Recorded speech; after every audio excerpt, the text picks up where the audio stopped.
He helped me.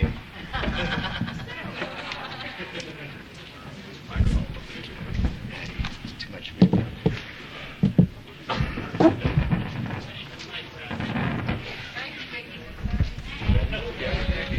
I'm an addict named Hal. You know, I never really had to do an introduce this man before, you know, and there's too many words to be said in such a short period of time about what this man has done for me and many others in the Fellowship of Narcotics Anonymous, you know. He's my sponsor. I've never loved another man as much as I loved him, or still do love him, and he's the most important person in my life today, and will always be the most important person in my life. You know, they told me if you don't think you got the best sponsor in Narcotics Anonymous, to fire the motherfucker and find the right one. And that's the best sponsor in Narcotics Anonymous to an addict like me. And he has nothing but love, patience, tolerance. Actually, the only time you are a pain in the ass, Bob, is when we go out to eat. I can't think of any other time when you are, you know? That's fucked up. Because you know what? He tells you the truth, and he tells me the way it really is, you know, and I don't believe that's being a pain in the ass. It's about being real, you know, and this is what the fellowship taught me, is being real, and it's a great honor and a great privilege to introduce Bob B. from Los Angeles.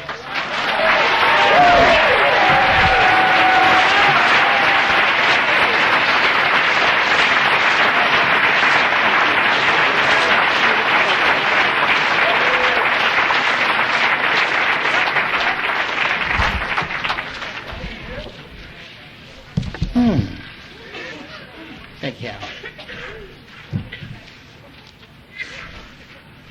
My name is Bob, and I'm an addict. And sometimes it's difficult to follow up a person that, you know, that kind of says nice things about you, and sometimes you wish he would say something bad about you so you can come up here and explain why.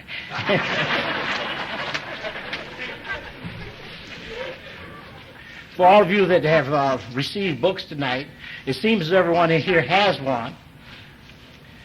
Your using days is over, baby. Just screwed that one up. Don't have that excuse no more, I don't know. Because it's outlined in the basic text, how it works. And the rest of it, a lot of it's personal stories and our personal adventures before and after this journey that we've undertaken. I want to thank the committee. I want to thank Dave. You're talking about going out to eat. They've been feeding me to death. I thought y'all trying to fatten me up. I think that's what it is. You're usually fatten them up for the kill.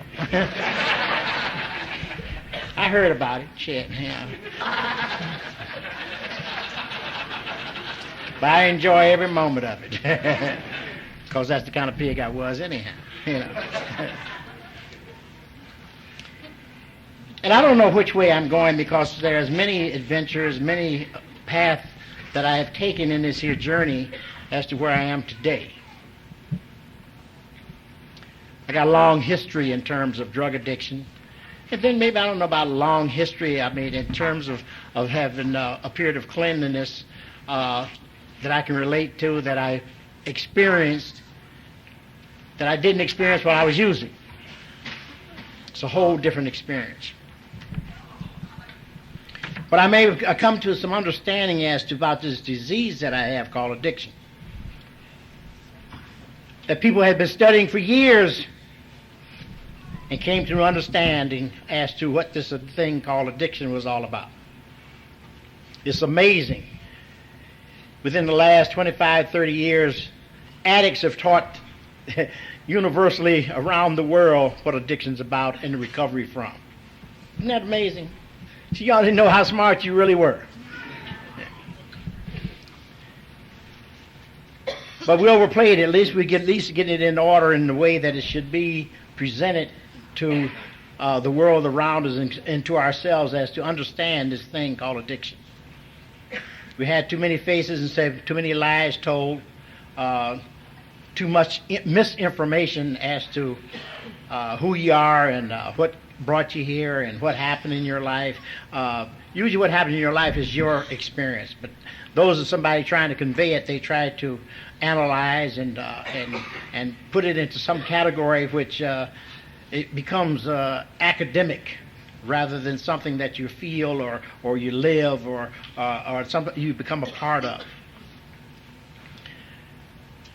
Let me go kind of like back from the beginning in a sense, because I came up during the time and I started using during the time when addicts was what they considered hopeless.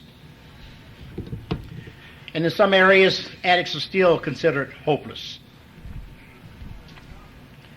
because they're trying to make it okay in some ways. Is that they give us reasons to remain and become an addict for many years. And sometimes we carry that badge as a badge of courage, a badge of something to remain an addict for a lot of years. I had all the justification and rationalization you could imagine in order that I was an addict and why I remained an addict as long as I did. We carry a bag of shit around for years so we can spread it out and show it to people to let them know that we had been to the depths of hell, and that's the reason we became and the reason we remained an addict. All those perhaps with many things that contribute to our remaining an addict, because we had no understanding as to the disease we had or why we were afflicted with it. Usually we have come into many circumstances that get us into the disease of addiction. If our reaction to the world around us, and I had a poor reaction to the world around us. I started out very early in life crying for mama. I wanted mama, and I spent a lifetime chasing mama. Mama of all descriptions. Didn't make me no different as long as I found mama. Yeah. And it had a lot to do with, the time, the era that I grew up in.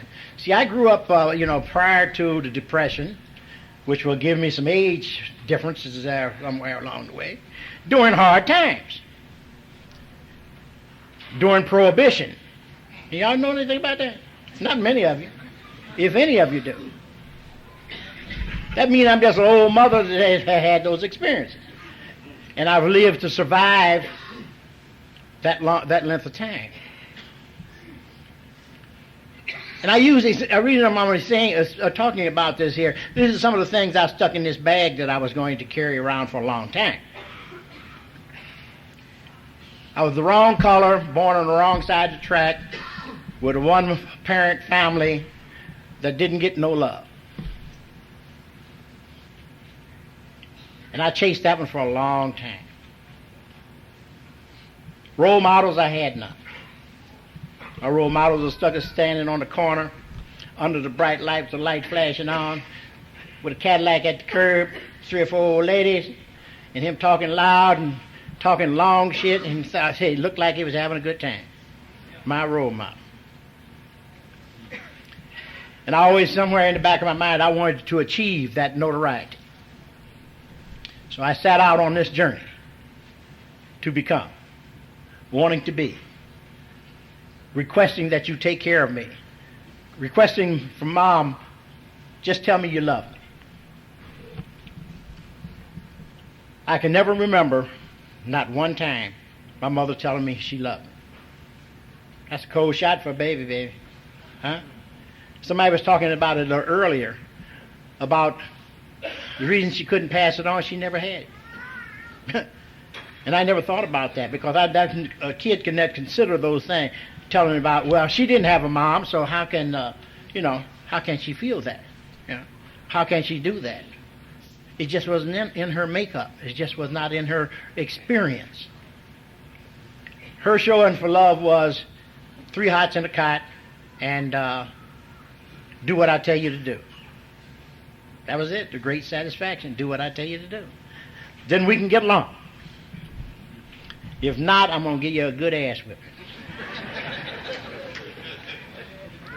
And I got many a good ass whipping. But I didn't know that I was trying to get attention through this process. See, a good ass whipping is better than no attention at all. So when Mom did not respond, Mom, I'm over here. I want your attention a moment. What can I, about whatever. She didn't answer questions either. She gave out commands. Do this, do that. Don't ask me that question, why? And most of us need some answers, in terms of our growing up from somebody. I didn't know nothing about the feelings I was having or not having. And I didn't have nobody that I could question about these things. I couldn't talk to my brother about it because he was just in the same bag I was in. So I had no responsive things in which you can go and lay out how you feel and what's happening, Mom, and what do you do about this? And, hey, so you learn from what you see around you.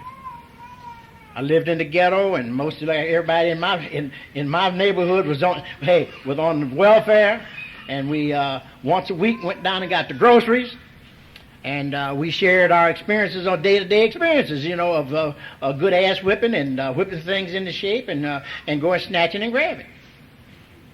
My first addiction was stealing. You had some, I needed some. You had more than I did, I need some of what you got. And since you got more than I got, I need some, And I found out that, it made me feel good when I stole your shit. I got a thrill out of it. Especially when you get away. To get away, the acceleration of that, that adrenaline rush when you get away and you turn a corner and they didn't catch you and you're breathing hard and you just sit down and you just had that great kind of relief like, wow. Huh? So I got hooked on things. I love to collect things because it gave me some bartering tools for my friends, like, have one of these here. Aren't you my friend? Yeah. Until you run out of things, you ain't got no more friends, But you still keep trying. You just up the ante a little bit. And I couldn't take the shit home after I stole it. I couldn't take it home. Because that constituted another ass whipping. Where'd you get it? Answering those questions. So rather than answer the question, I didn't take it home. I had to throw it away, give some more stuff to my partners to make me tight. Learn how to, to lie, cheat, and scheme very early, because I thought that was part of the essential of survival. Because that was the surroundings that I had. That seemed that all of us done the same thing. We kind of ran in a pack, that this is what we do. And I like to think I was a leader, but I was a follower. I just lead from the other end, the back end. Because it was we get pretty sharp at times. We get this here great mind of ours that if any shit went down, that when the time you turn around and you had to get away, you in the front. So I liked that kind of position. I was on a trail. I wasn't the person that had this image of bravado or anything. It's called, kind of protect your rear. So I learned a lot of bad responses to things very early. Now, school was not a big problem because it seems as though most addicts like myself have some kind of ability to get through school by manipulation or some game. I knew how to polish the apple for the teacher. I know how to say, yes, ma'am, I can do that, ma'am. Yes, who will volunteer? Bob would volunteer, and get me some points. Used to play the point game, huh? Merits. And you get passed on to the next grade, huh? So you play that one out. I was having, very difficulties, talking about, I found another one of my great escapes was reading, because I found that the great solace in reading it was that I could be whoever I wanted to be wherever I wanted to be, doing whatever I wanted to do, and just get between the covers of the book and disappear. I could become anything I wanted to be. And I kind of like that, so I lived in a lot of fantasy land. I lived in fantasy land. And I kind of enjoyed the journey and the kind of a thing of kind of an expectation, a dreamer. Part of my reason at school was the thing, I was always dreaming of being somewhere else. I was never quite satisfied where I was at any given time. Always wanted to be somewhere else, with somebody else, doing something else. Had very little satisfaction in that area. Was not a bad kid. It was not a particularly good kid. And I could turn on either one of them at any given time. There was a street in my town at the time, and it used to be 79th and Kinsman, across that corner, and a whole transition took place. My whole persona changed. Hat would turn around backward, shirt tail come out, get to talking out the corner of my mouth and talking long shit, Because I wanted to be, not intimidated. So I had to put a face of bravado on. Coming back home, it was just the opposite. I'd turn my hat back on, put my shirt tail back in, and become, the nice kid that lives down the block, Bobby. Huh? Mothers wanted their children to be like Bobby. It worked for me. So I would, play that role, yes ma'am, no ma'am, can I help you ma'am, in the neighborhood. Got out the neighborhood, whole different character took place, As I said, getting through school was not a great task because I learned give them just enough to get by. Or do just enough to make them think that I knew what I was going to do or knew what was going to happen. So I had this kind of this here person that pretty much confused about what was going on all the time. I lived in kind of a world of confusion. Because I didn't know what was going to happen next. I didn't know where I was going. Didn't know what these feelings were all about that I had no answers for and nobody to answer it for me. So I was always going to be on a trip to leave home at any given time because home was a very uncomfortable place. So for many kids, place was to dream to go somewhere else, to be somewhere else with somebody else. The only problem with my particular family was we didn't have an extended family. Sometimes I get very jealous of people that have extended family. They got cousins and grandmothers and grandfathers and aunties and uncles and places they can run to have a little peace and quiet occasion, a little say, come on, are you okay?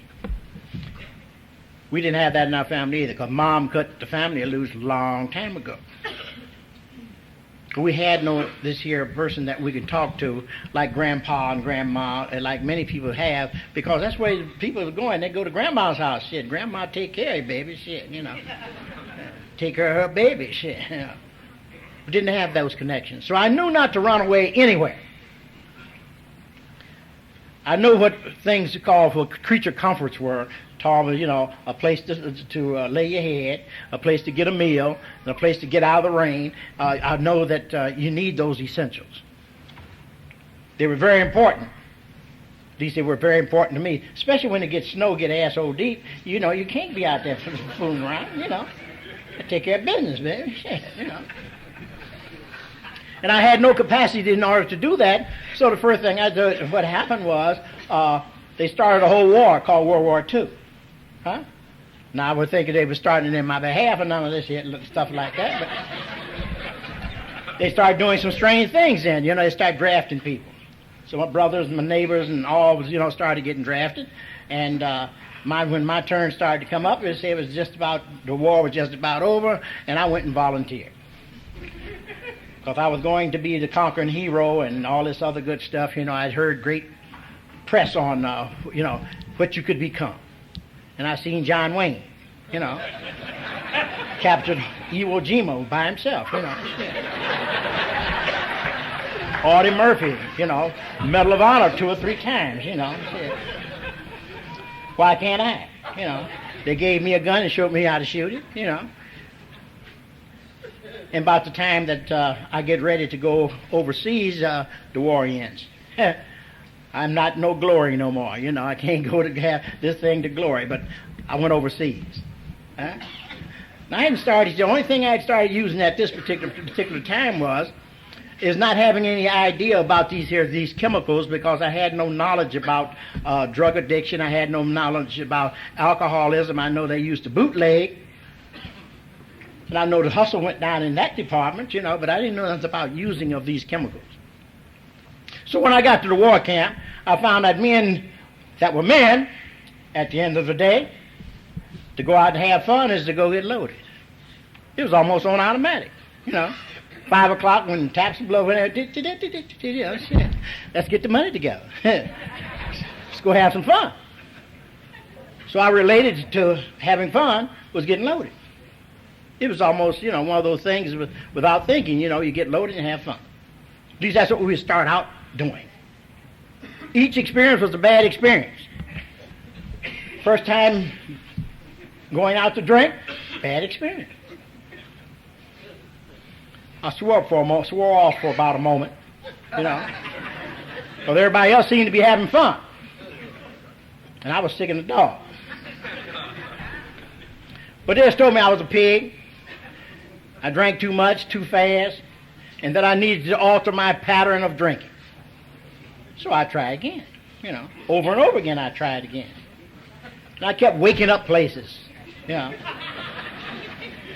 or coming to, one of the two, I'm not sure. Wondering what happened. And so we go through a succession of these here experiences of using different chemicals and combinations of chemicals, finding the right combination to have fun and for it to work. Each chemical I used at any given time started to work. At any given time it started to work.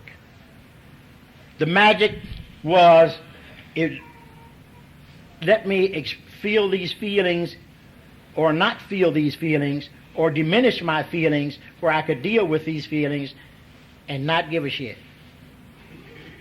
And I always wanted that. That's it. Once I found that magic, like, wow, yeah. Bob, how's everything? Okay. Everything was okay, as long as I had within a nod or got my whatever I would need for that particular moment. Bad experience with weed. First time you was heroin, a bad experience. Didn't stop me at any given time. I just had to get it right, get the combination right, to do it right. But all of them let me survive these feelings that I did not feel comfortable with. These feelings that I wanted to not have an expression for. I thought that men weren't supposed to have feelings. We're supposed to be void of these things called feelings. We're supposed to be a man, stand up and take it, whatever that was.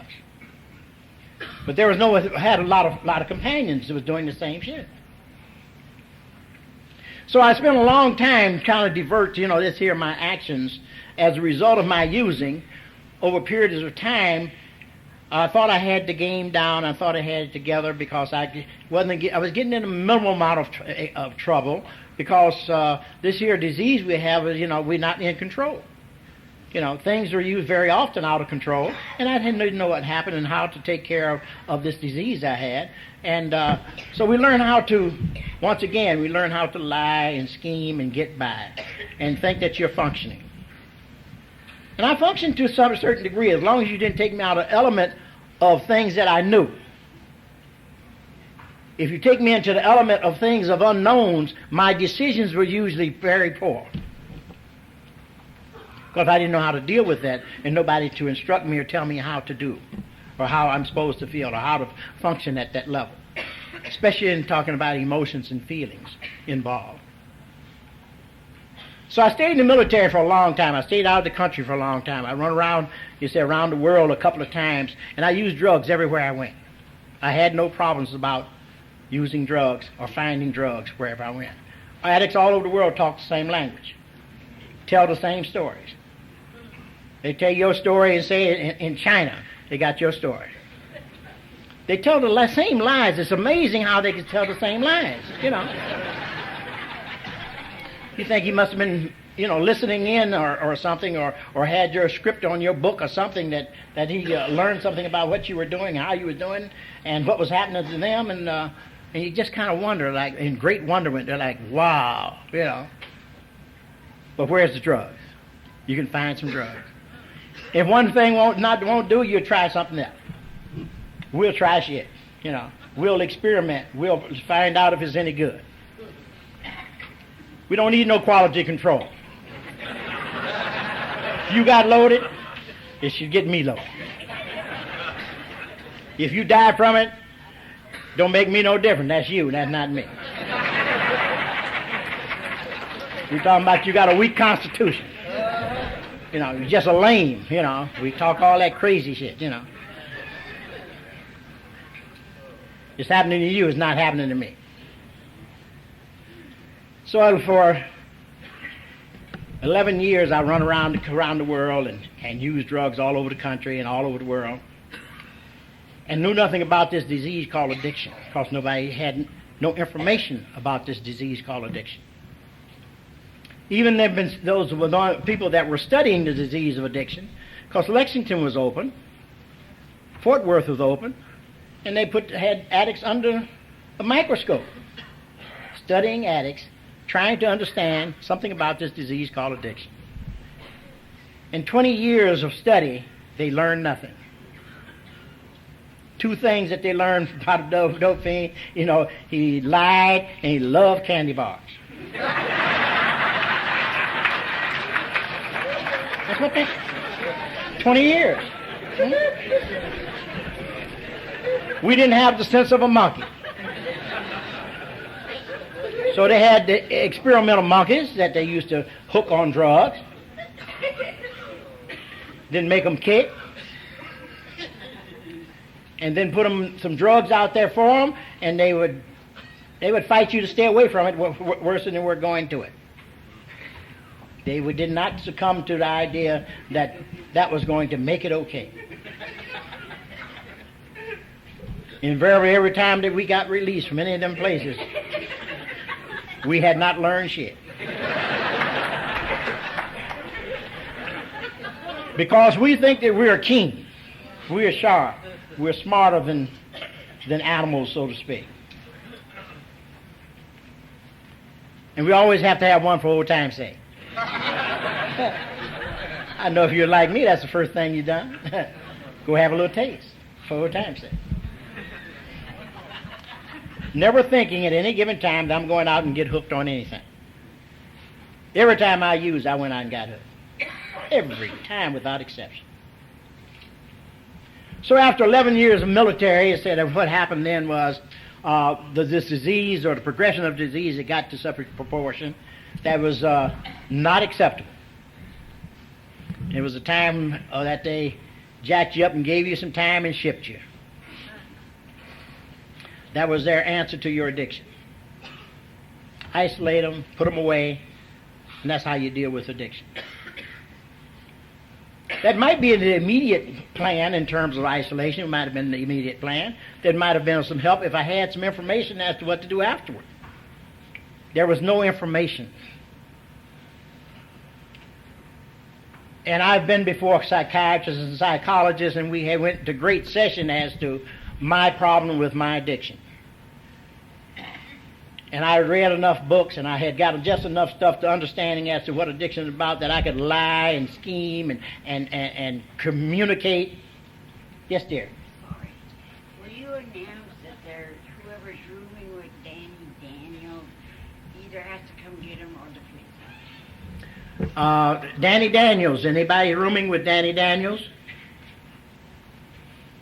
He has no friends in the room or associates? You know him? Yeah. Well, you better go get him before the police get him. I'll show you where he is. That's us. We're speaking to the disease. That's what we're talking about. We're not immune to the disease just because we're in the rooms of Narcotics Anonymous. Our behaviors very often belies this.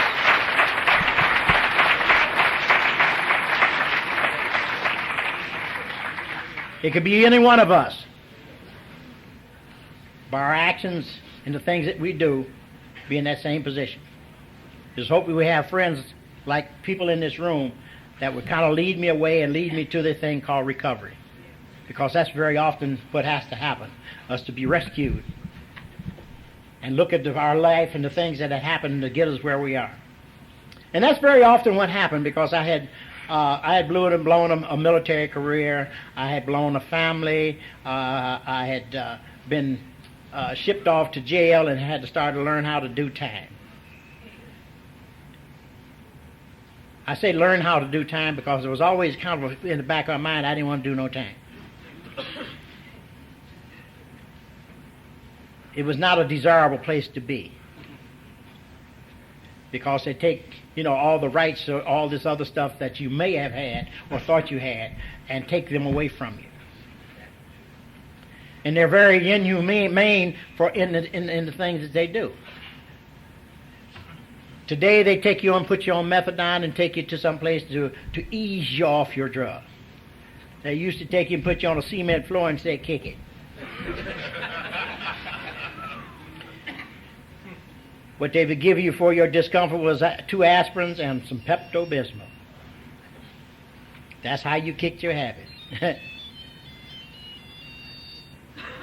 And it's a kind of a strange thing, I look at this here as today, as for yesterday. Addiction has not changed. It's just the things that people are involved in. Because I think about the period of time that I started using drugs.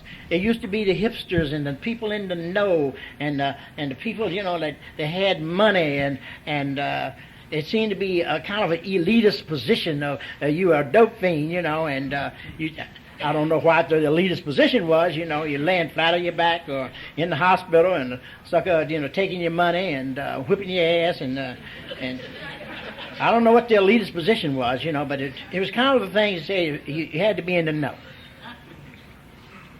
Because if you wanted to be a dope fiend, you had to know somebody that was a dope fiend in order to get in it. So that was called being in the know. You had to be a hipster. You had to be know what's going on. There's none of that whispering about, do you want some, baby? You had to really know who to ask. But what happened was they started trying to do time. I've tried to do time because I was never quite completely satisfied about doing time. I had not become accustomed of it's okay to do time. But I developed the attitude, if I do the crime, I got to pay for the crime. So it becomes a place, became a place of rescue. When I got jacked up, usually it was a case they just rescued me. Because usually things were pretty difficult by that time, because I'd be running crazy. Running through stores, snatching and grabbing, how we become rustlers. I thought I was a thief, I was nothing but a damn nuisance is what I was.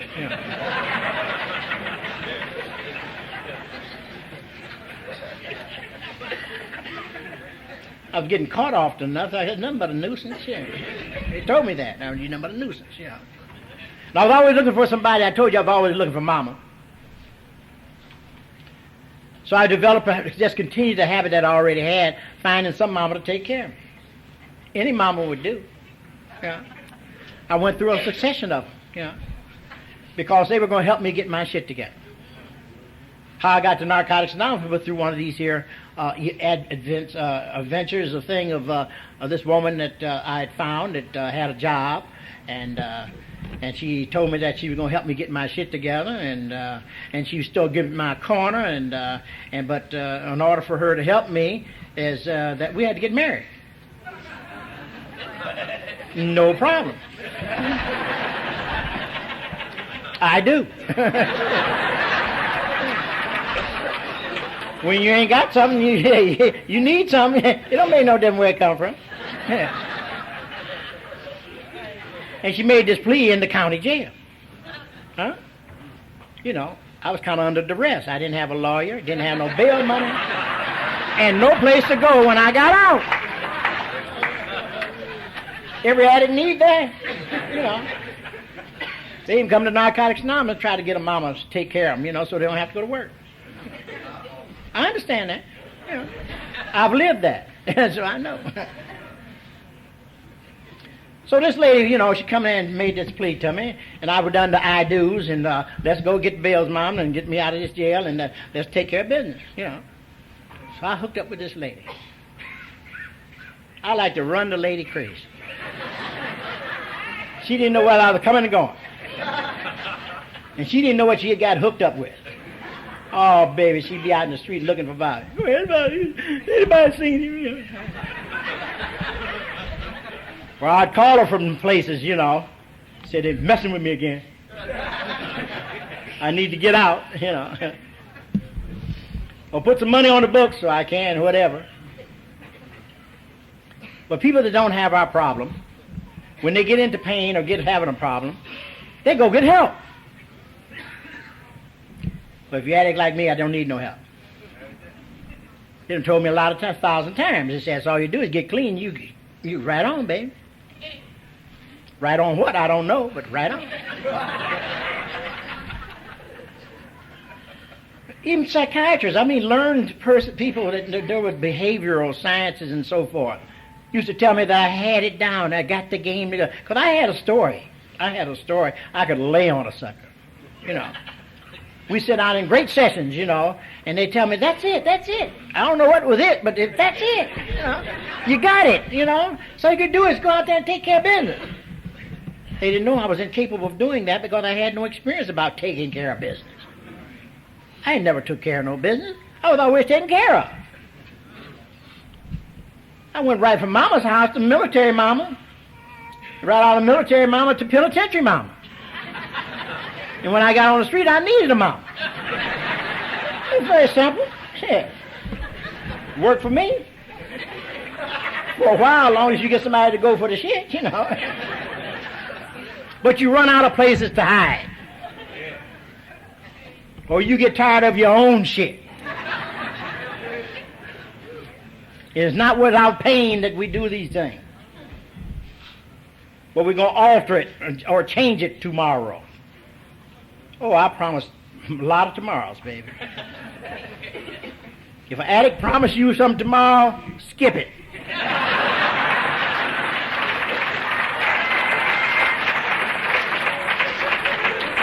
He's not going to start the journey today, he ain't going to start it at all. There's always tomorrow, baby, I'm going to do it tomorrow. Yeah, just give me one more chance, I'm going to do it tomorrow. Get a job, yeah, take care of business, go down and pay this bill, I'm going to take care of it tomorrow. Yeah. Just one more time. Yeah.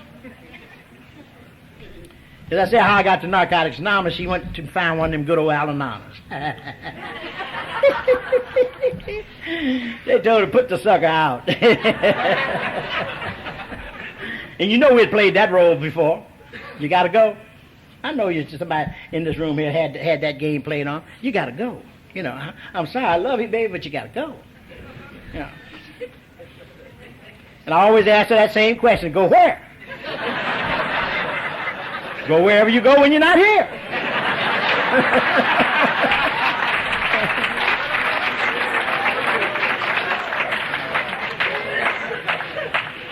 I just couldn't understand. She couldn't understand, you know, what kind of dilemma that I was in. You know, talking about go where I went. I was usually going to jail. She got to the place where she didn't give a shit. You know. In fact, she used to, I think, relish in hearing me on the other end of the phone, calling from that one phone call. They got me again. She got to the place where she started saying, well, at least I know where you are. That's cold. That's cold. That means she's not coming to get me. And not going to send nobody either. Maybe this time, you know. And in the meantime, what she wouldn't done, she went over to these Al-Anonymous. Some of them told her about a thing called Narcotics Anonymous in some foreign country. As far as I'm concerned, it was a foreign country. Because it wasn't where I live. I don't know if I told you, I swore that I wasn't going to get too far from the connection. One of my vows that I made, just like a vow that I made when I said I found some warm weather to live in, I'm going to get away from cold weather. I made a vow that I wasn't going to get too far from the connection.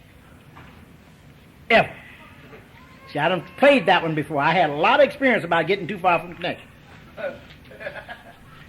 Or you're going to get sick. You got to do some a lot of funny things, you know, when you get too far from the connection. Or don't have the money for the connection. One of the two. Either one. So what happened was, like I had moved to California because I knew nobody in California. Especially I didn't know anybody in Los Angeles, California.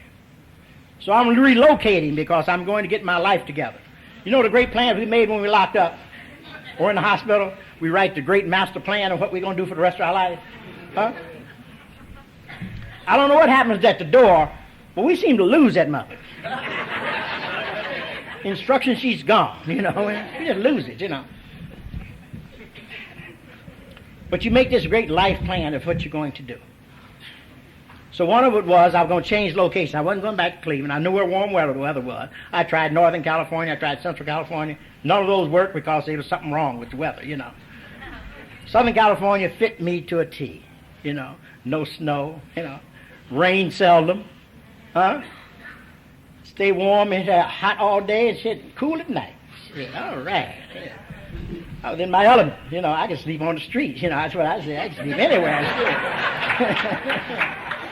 We got sand up there. You can sleep on the sand. The sand stay warm a long time at night, If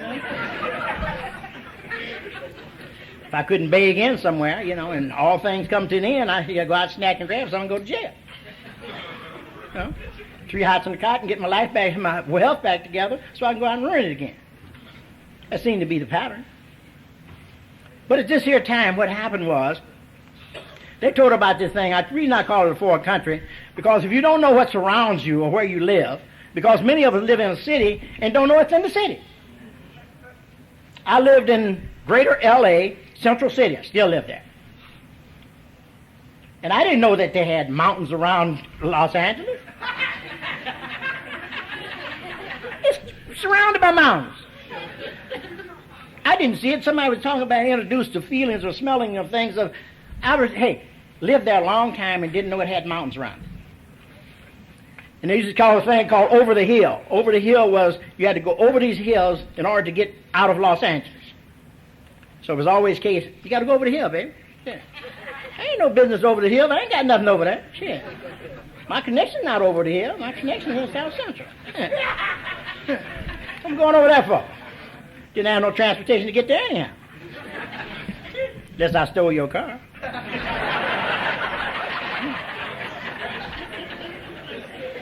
I was good for that, see. I mean, you got a car, if you go to jail, that car was mine.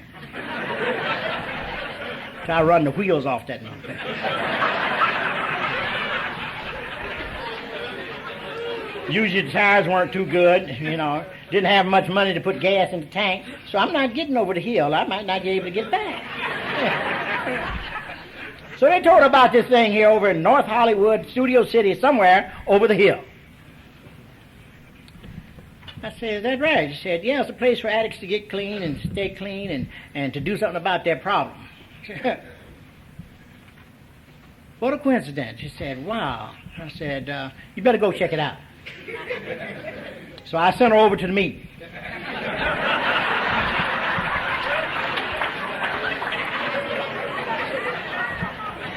See, you might laugh now, but you have to understand, 1959, my first experience with Narcotics Anonymous in 1959. Addicts weren't welcome nowhere. As far as they're concerned, you could shoot them. They talked about things, putting them on some island off the coast. Making it kind of like a devil's island or a leper colony for dope fiends.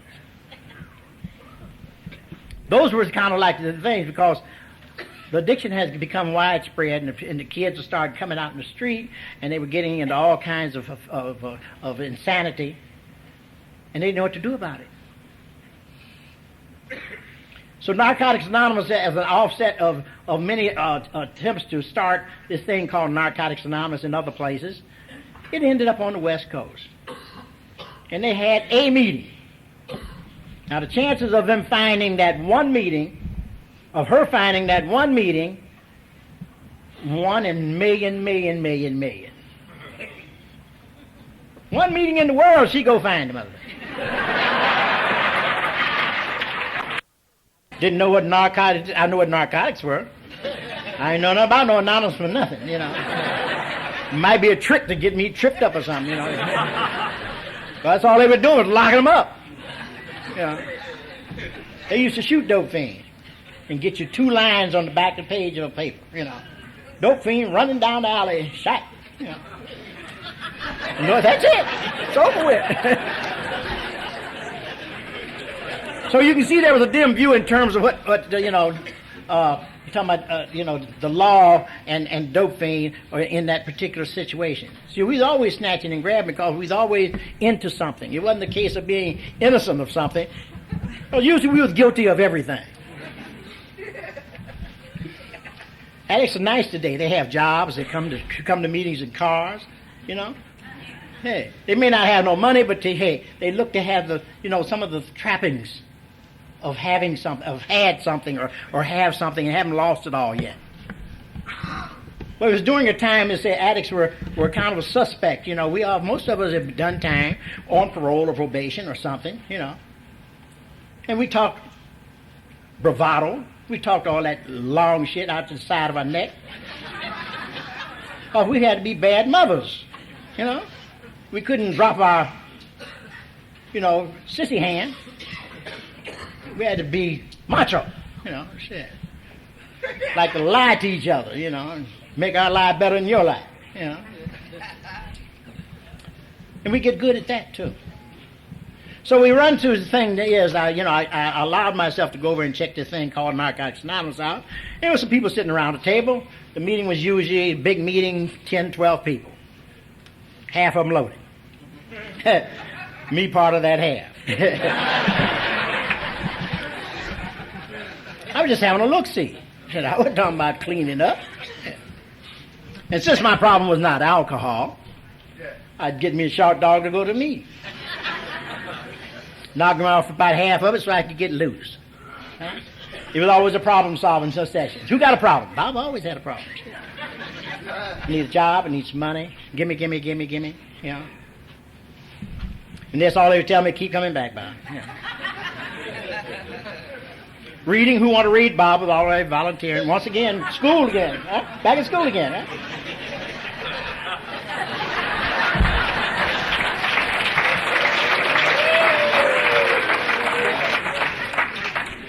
I knew how to say anonymity, I knew where the periods and commas was. I found out that the addicts, even today, they said, even to whatever type of school you went to, they said need a dictionary when it comes to narcotics now. Kathy talked about it last night. We need to learn words. We think we know the words that we're reading means one thing, and that's not what it means at all. We need to come to understanding as to the language. The language become very essential. Which almost when we get back to, I would admonish, sometime the group, maybe not this group as bad as some other groups. The things that we do, as like children, you get reading the steps, and we play the thing they used to do in kindergarten or the first grade. Now follow after me. Step number 1.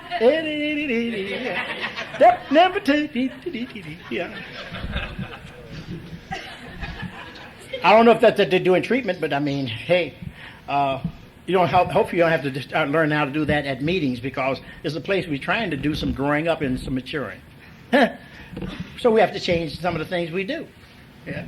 And that's one of the things we do. We need to stop that. Have you ever been up here reading and somebody trying to read and you trying to do your little song and dance? It becomes annoying and mother.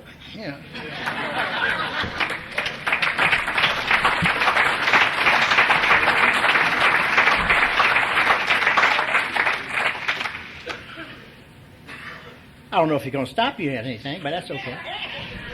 I just want you to be aware that I'm aware.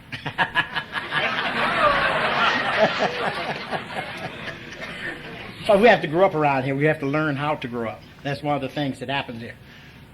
But as I went to this meeting and I sat around there, and I used to go there loaded because that's the only way I could get there. They used to come to the jailhouse, and I was still doing it, Somebody was talking about paraphernalia in a meeting. No, I just bring it in me. I was paraphernalia, Come to meeting loaded. Shit. Yeah, I get loaded before I get there. I ain't got to take no paraphernalia in. I'm loaded already. And they would tolerate me as long as I didn't disturb the meeting. And sometimes they asked me to leave the meeting because I would disturb the meeting. I wanted to be heard. Huh? I had that kind of arrogance, like, you said I can do this, I can do that, and now you tell me I can't do it. They said, you're taking up all the meeting, fella. We'll talk to you after the meeting. I didn't want to hear nothing after the meeting because I got business to take care of. Addicts got more business to take care of. Especially going to jail and getting out. More business. Shit. We all know it's the same business. Got to get the last one before you go in and the first one when you get out. That's the business we take care of. There was always a case of when they come and visit me, do you want me to pick you up at the gate? No. I got some business to take care of. And the business was I had to go get one for old time's sake. Just wanted a taste. And I was headed back for jail immediately. Because I didn't, scratch parole officer, probation officer. They are not important anymore. They're only important in terms of once again, when I got clean, I got arrogant about, I'm clean, don't be fucking with me. I got a job now, and I'm working, and I'm doing what I'm supposed to do, and you're not doing what I told you to do. Oh, damn, here I go again. They used to come to meetings and take me to jail.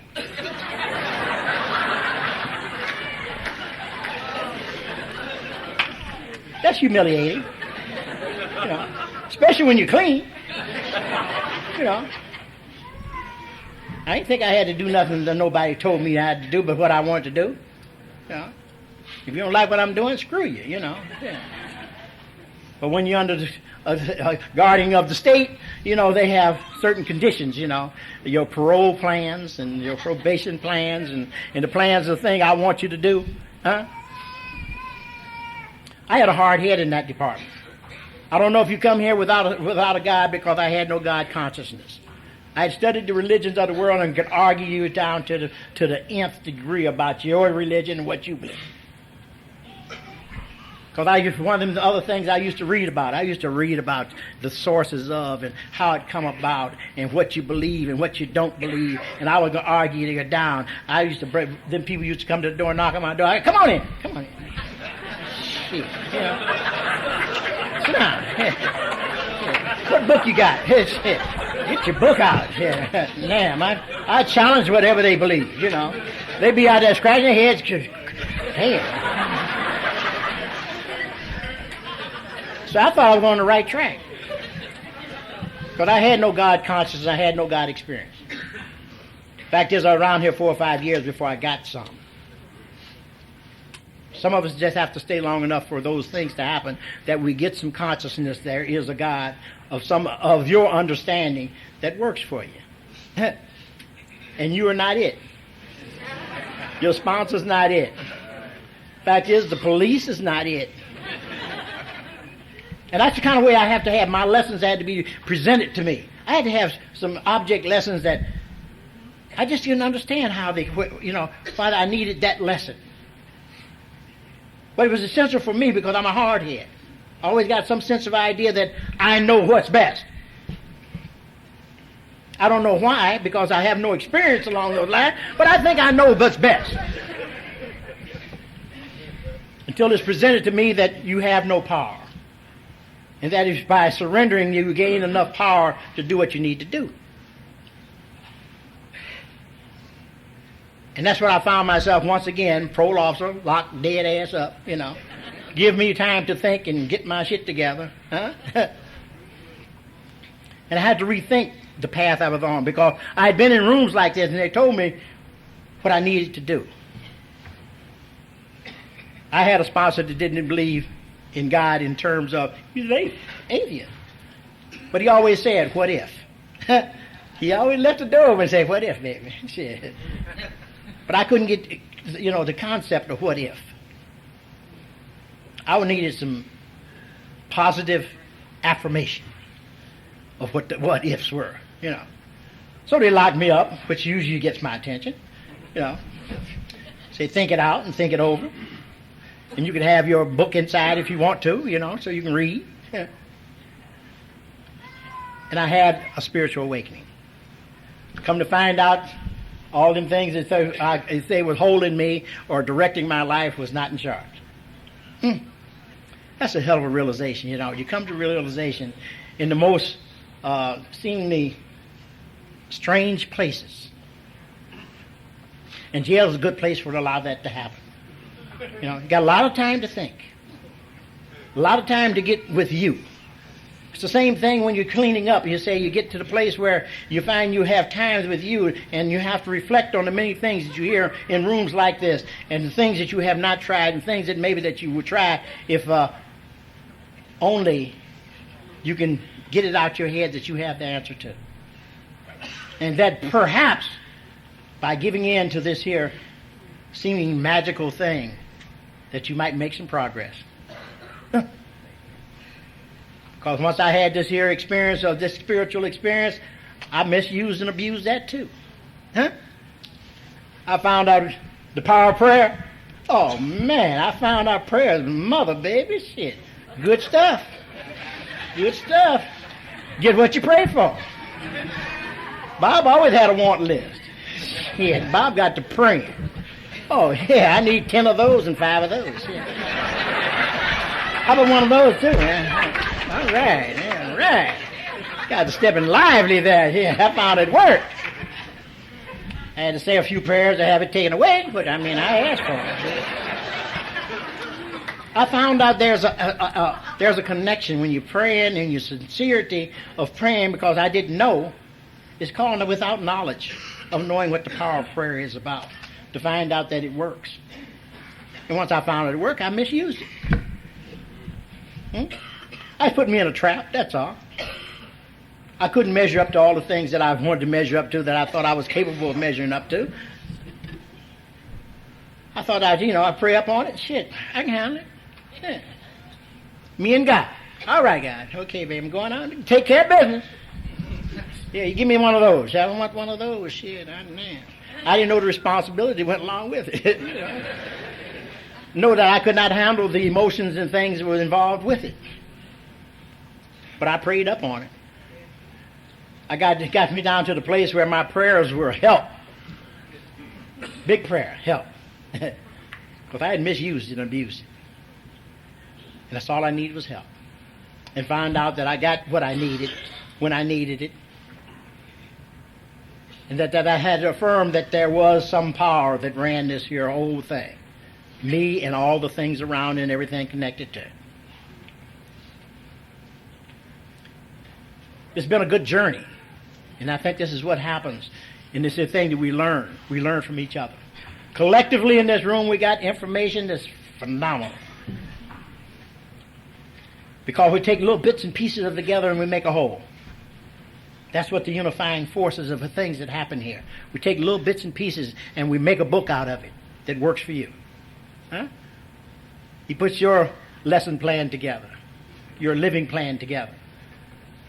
Because you're going to give me a little bit, you're going to give me a little bit. Yeah. Everybody in here, add a little bit to my experience in this journey called living. It becomes important that we learn how to enjoy our living. We're just not hoping just here just to stay alive. Learn how to enjoy your living. And it's not without obstacles, it's not without difficulties, it's not without adversity. Because that's what life is about. We learn what life is really about. It is not all hard times. You'll find out you have more good times than you have hard times. But don't think you're not going to be without them hard times. All living things have adversity in its growing. All living things. I don't care what it is. Blade of grass, have adversity. Nobody don't get no water, don't have no sunshine, it don't grow. And sometimes when we can fit ourselves into not just looking forward to the difficult times, but looking for that we can get through it. Together we can get through it. We have information. Sometimes we just have to allow you the opportunity to let you know what my problems are for the moment. And somewhere in this room somebody have had that problem or been through that place in space. They say, have you tried this, baby? Or let us walk through it together. And that's one of the things about sponsorship. You walk through things together. On many occasions, say, where we got to go, what you need to do. Let's go down here together and let's do this, what we need to do. But we can't be closed-mouthed in the process of doing this. We must open our mouths. We must practice these things that we learn around here from each other. How this thing is done. 40 years hence, that I've been here. Because I didn't, as I say, in 1959, I didn't stay here. I had to go do some real research, But our disease will get us ready for recovery. It will kick your ass down to the place where you recognize that you're not in charge for real. And it always has been out to kill you. It's always out to kill you. It has not changed. Our disease is out to kill us. But we have help in rooms like this. We have a power that runs it all. We just have to get it in its right perspective. We must do some work. Part of the work we must do, we're going to learn how to carry the message to addicts that are still suffering. Take them by the hand at times, and lead them through whatever they have to go through, but be able to willing to walk with them through it. This is a good program of recovery, to learn how to enjoy your living, because that's still enjoying my living, looking forward to enjoying some more. Part of my only problem now, I guess you said, not only problem, I say physically, you said, we start wearing out, because I done misused and abused my body to a great degree. And I don't know if that's what's coming on to haunt me, is just living have its difficulties. And I think of myself as being quite fortunate, even with my frailties and my disabilities. I feel I'm lucky in a mother. I'm still a part of this thing called living, and I don't know what tomorrow may bring. I just have to be here, available for whatever that lesson or that blessing is all about. I got 3 or 4 life-threatening diseases in my body. And I almost could puke at the doctors. They always tell me, oh, you look in good shape, baby. You're in good shape. Shit. But what the fuck am I coming to you all the time for?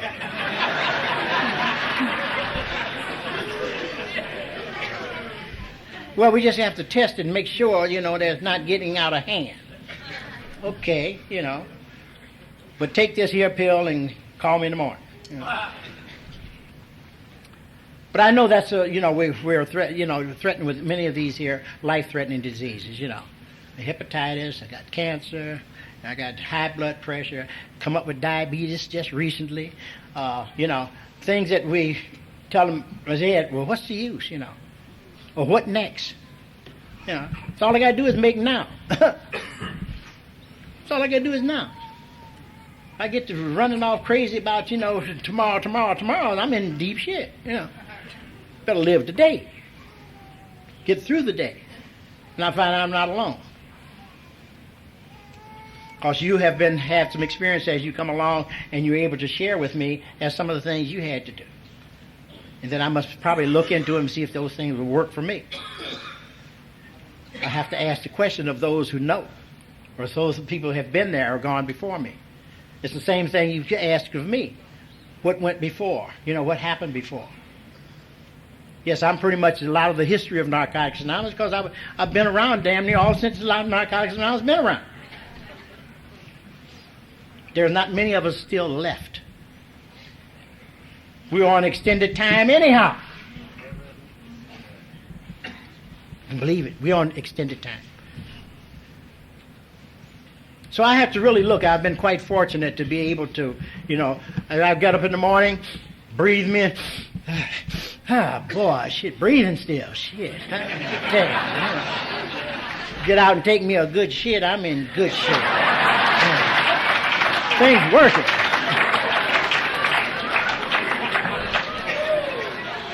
I'm in good shape, shit.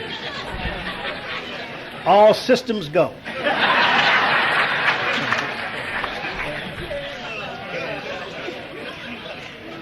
I have to laugh at myself very often, like, shit, you don't borrow time anyhow, baby. Enjoy it. And I try to enjoy it. I could get very morbid at times because it was at one time when I found out, I got the diabetes. I was out on the road somewhere and I got sick of a dog and I couldn't understand what the hell was going on. What's going on now? Shit. Just another thing you got to deal with, Bob. Take your insulin, eat right, get some exercise, do all the things that I'm not doing them all right. You know that. I'm still in that addict within me tell me that I'm going to resist doing something that I don't think is pleasurable. Huh? Life extending, hopefully, but not pleasure. I don't like to walk every day and not eat what I want to eat when I want to eat it. All that good shit, Huh? Yeah, that's a pint of ice cream, right? Shit. I went out and got me one the other day. See, I had some instructions. It was in one of the books, one of the things. It said, you don't have to completely cut out things, you just have to substitute some things. Just not leave it to my devices what the substitutions are, that's all. That's where I have the problem is, I take liberties, rather than take direction. You understand the difference? We have to learn the difference. So I want to again thank the committee. As I said, they've been feeding me like a dog, baby. They're guilty of it. They took me out and coerced me into eating this food and shit. Yeah, they forced me into it. Twisted my arm, told me, you got to eat that, man. Try to give me a double steak, rather than a half one, But sometimes I have to take responsibility, and I think that's what we're talking about. We have to take a responsibility for ourselves at some point. But we have some information here that we can use in order to have a better life, to start enjoying our life. It's not over with. That power, that kept me this long, is not through with me yet. Okay? So I'm going to enjoy the days that I have, the process of trying to live these days the best way I can, with the direction and the things that are happening in the rooms here. You have permission to call me up on my shit. I just want to let you know, because I have to tell people that. See, I still had a problem with stealing for a long time after I got clean. It just changed what I was stealing, though. Okay? See, I stopped stealing shit out of stores and just stopped picking up people's shit. Like you lay it down on a newspaper, I'd take your newspaper and gone. Your change on the table, yeah, you gone, shit. Your pen went in my pocket.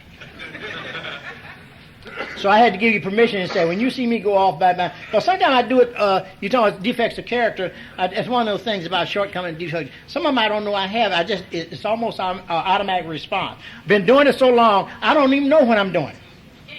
Until somebody call me on it. Somebody call me and say, you just picked, oh, I sure did, I don't have no fight about it, it just, and many of my character defects shows up in that manner. So if you see me running sideways about something, like, just slide up to me and say, Bob, hey, baby, that's not quite, kosher there, Check it out, check your action out. I'm not above it, I let you know that.